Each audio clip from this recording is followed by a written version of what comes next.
Pertama-tama saya ingin menyampaikan penghargaan dan apresiasi yang tinggi atas kerja keras Polri beserta seluruh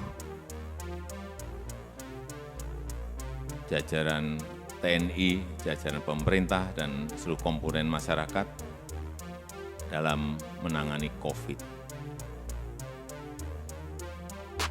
Itu dilihat masyarakat, dan itu juga saya lihat dan saya rasakan. Kerja keras itu. Dan hasilnya juga sangat signifikan.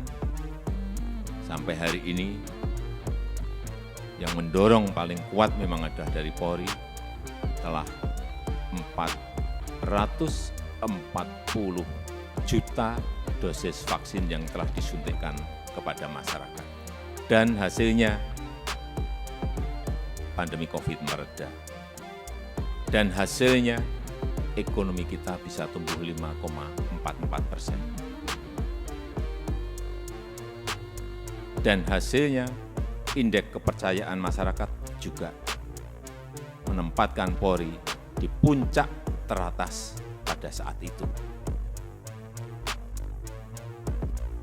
Tetapi, begitu ada peristiwa FS,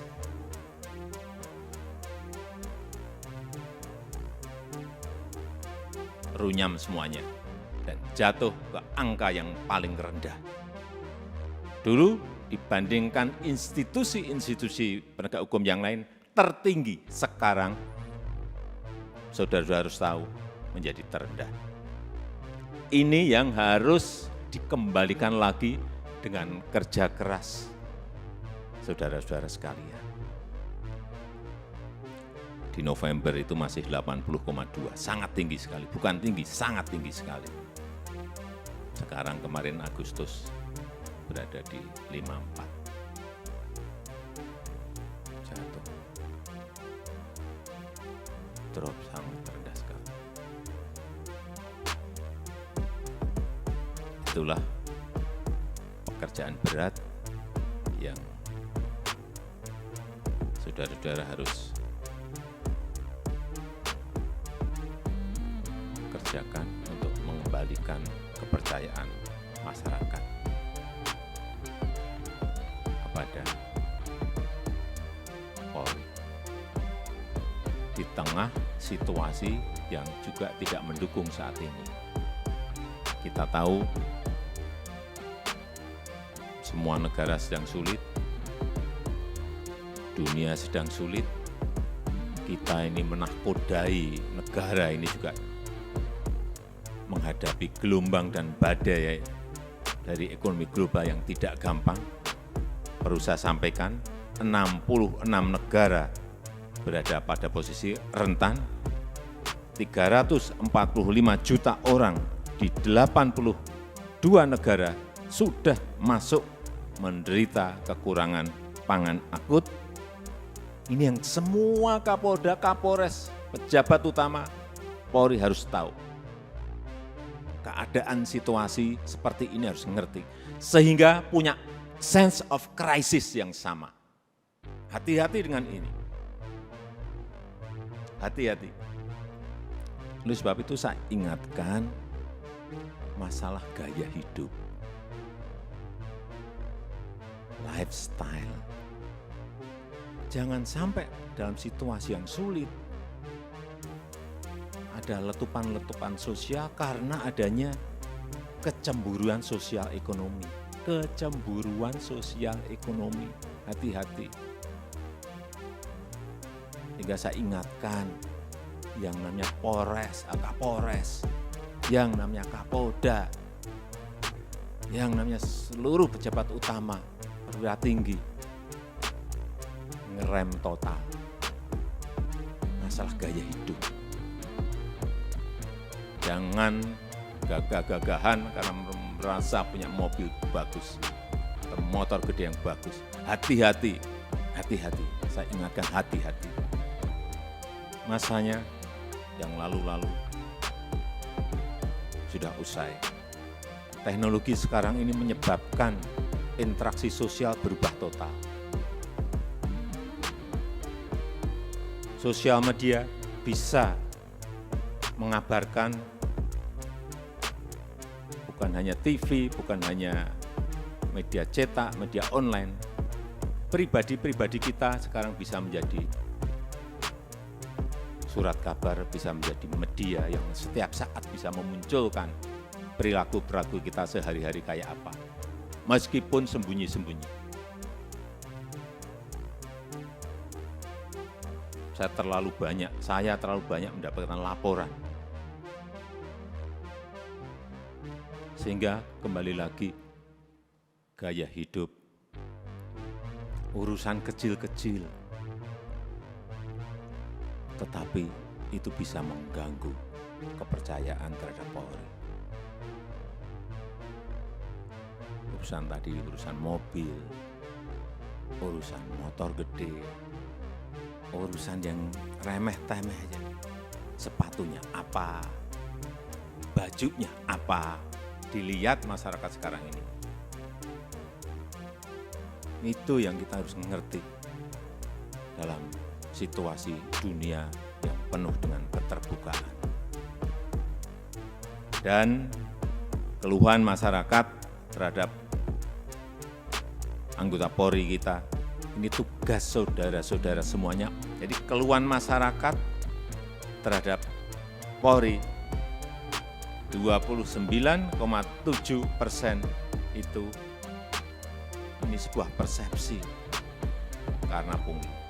Tolong ini anggota-anggota semuanya diredam untuk ini. Sewenang-wenang, tolong ini juga diredam pada anggota-anggota. Pendekatan-pendekatan yang represif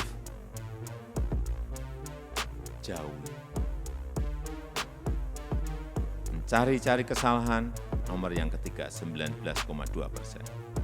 Dan yang keempat, hidup mewah yang tadi sudah saya sampaikan.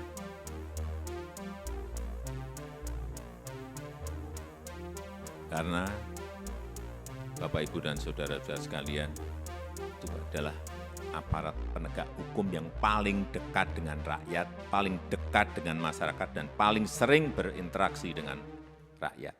Jadi ingatkan anggota-anggota, selalu di briefing anggota-anggota, seluruh anggota, dan ingatkan untuk hal-hal yang berkaitan dengan pelayanan masyarakat.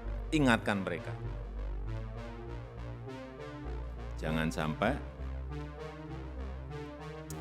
karena tidak kecepatan kita, yang kedua, rasa aman dan nyaman masyarakat itu, ini masalah persepsi.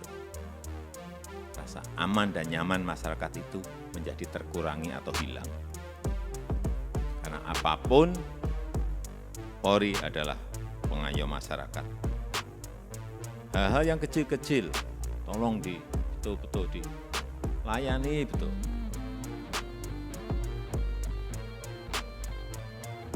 Masyarakat kehilangan sesuatu, direspon cepat.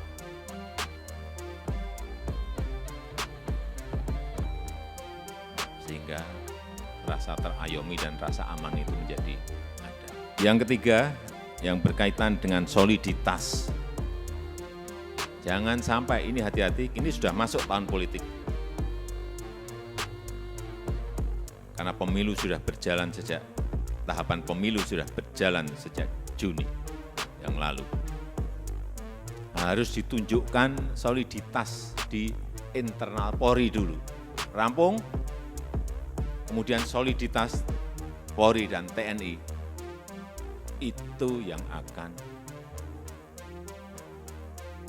mengurangi tensi politik ke depan. Soliditas.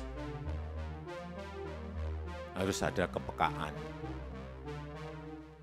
Posisi politik ini seperti apa sih? Karena saudara-saudara adalah pimpinan-pimpinan tertinggi di wilayah masing-masing.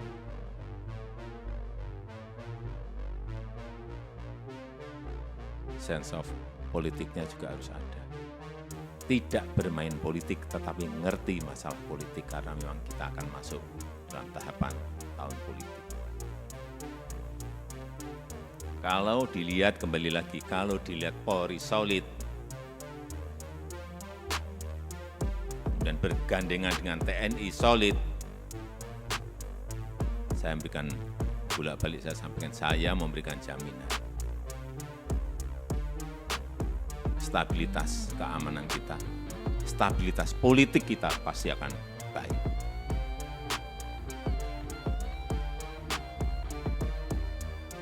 Nggak ada yang berani coba-coba.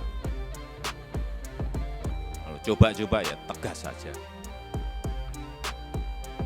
Yang keempat, yang berkaitan dengan kesamaan visi. Saya kira yang berkaitan dengan kebijakan organisasi, jangan terkesan kita itu gampang. Sebagai pemimpin-pemimpin di wilayah, baik itu di provinsi, kabupaten, dan kota, jangan gampang, apalagi cari selamat. Yakin sesuai dengan prosedur, yakin sesuai dengan SOP, yakin sesuai dengan undang-undang, lakukan. Visi, presisi, Pak Kapolri, saya minta juga tidak usah jelimet-jelimet, tolong disederhanakan, sehingga yang di bawah itu mengerti apa yang harus dijalankan. Apa sih kalau disederhanakan? Ya tadi yang Kapolri sampaikan tadi, Polri sebagai pelindung, Polri sebagai pengayom, dan Polri sebagai pelayan masyarakat. Intinya akan ke sana. Presisinya itu apa? Jelasin sekali lagi, secara sederhana dan jelas, sehingga gampang ditangkap visi itu. Yang kelima, yang berkaitan dengan penegakan hukum. Jangan sampai pemerintah dianggap lemah. Jangan sampai juga Polri dianggap lemah.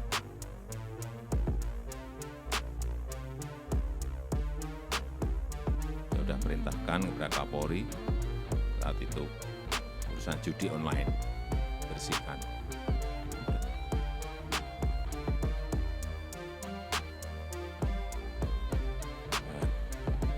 Nggak usah bicara banyak.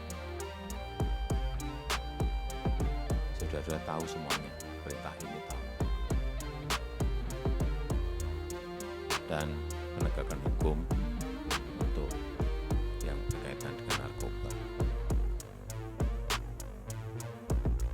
Ini yang akan nanti bisa mengangkat kembali kepercayaan masyarakat terhadap Polri. Dan kalau ada sebuah peristiwa, itu segera